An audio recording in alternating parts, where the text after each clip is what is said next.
Olá, meus irmãos, a graça e a paz do Senhor Jesus. Eu sou o pastor Jackson. Nós acabamos de voltar hoje à tarde de um retiro espiritual, onde nós estávamos reunidos em um sítio com as famílias da nossa igreja, onde ali cultuamos ao Senhor, nos divertimos em família, enquanto o mundo pulava a festa chamada Carnaval. Mas nessa volta, depois de 4 dias em retiro espiritual, me deparei nas redes sociais com o escárnio à religião cristã, ao Evangelho e à família. Meus irmãos, nós vivemos dia em que a fé cristã tem sido cada vez mais exposta ao deboche público, à caricatura e à ridicularização. O episódio ocorrido no Carnaval de Niterói, ao levar para a avenida uma ala que caricaturava, né, os neoconservadores em conserva, tendo como alvo explícito evangélicos e defensores da família tradicional. Isso levanta sérias questões espirituais, éticas, sociais e democráticas. Não se trata apenas de críticas políticas, trata-se de escárnio direcionado, trata-se da exposição pública da identidade cristã como objeto de zombaria.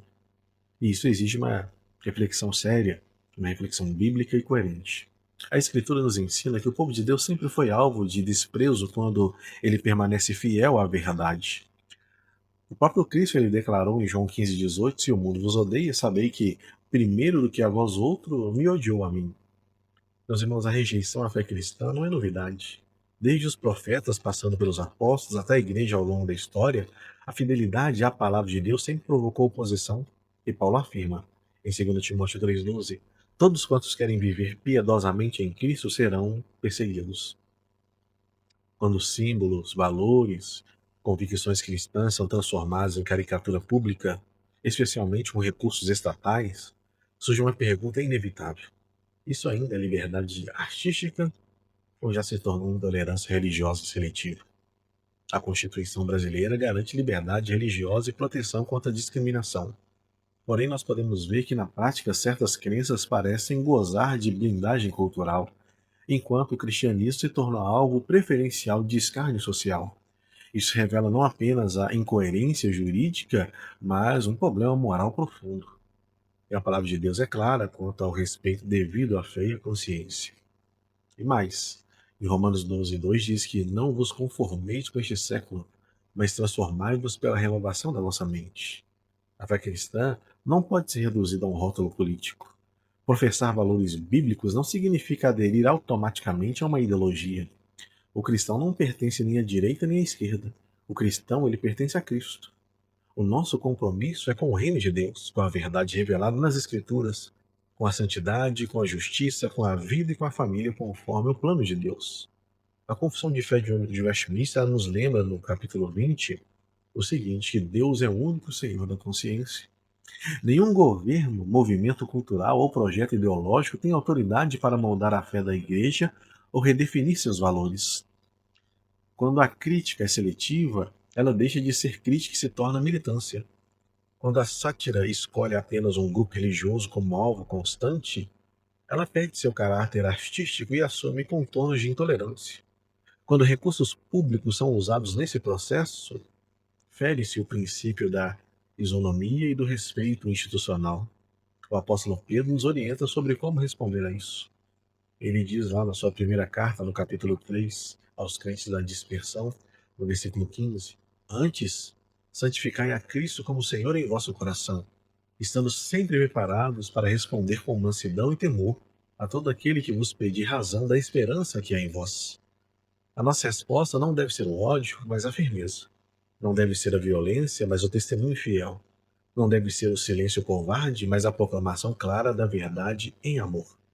Cristo nos advertiu que o escárnio viria, mas também nos assegurou a vitória. Em João 16,33 está escrito: No mundo passais por aflições, mas tende bom ânimo, eu venci o mundo. Que a igreja permaneça firme, bíblica e reformada, confessional e cristocêntrica. Que não negociemos a verdade. Que não troquemos a fidelidade por aceitação cultural. Que não nos envergonhemos do Evangelho. Romanos 1,16, Paulo diz: Porque não me envergonho do Evangelho, pois é poder de Deus para a salvação. Que Deus nos conceda discernimento, coragem, humildade e fidelidade para permanecermos firmes até o fim. Diante do escárnio, diante da ridicularização e da crescente hostilidade contra a fé cristã, Nós somos tentados ao desânimo, à indignação carnal ou até ao silêncio. Mas a Escritura nos aponta um caminho mais elevado. A alegria santa de participar do sofrimento de Cristo.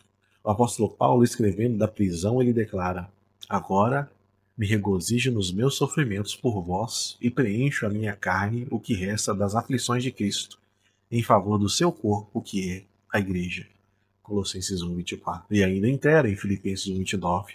Porque vos foi concedida a graça de padecerdes por Cristo, e não somente de crerdes nele. Paulo não viu o sofrimento por causa do evangelho como derrota, mas como um privilégio. Ele entendia que sofrer por Cristo é uma graça concedida, uma honra espiritual, uma oportunidade de testemunhar que nossa esperança não está neste mundo, mas no reino eterno. Isso nos ensina que quando somos alvo de zombaria por permanecermos fiéis à palavra de Deus, não devemos nos envergonhar, mas nos alegrar.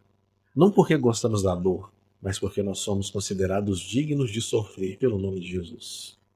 Pedro reforça essa mesma verdade em 1 Pedro 4,14, quando ele diz: Se sois ultrajados pelo nome de Cristo, bem-aventurados sois, porque sobre vós repousa o Espírito da glória e de Deus.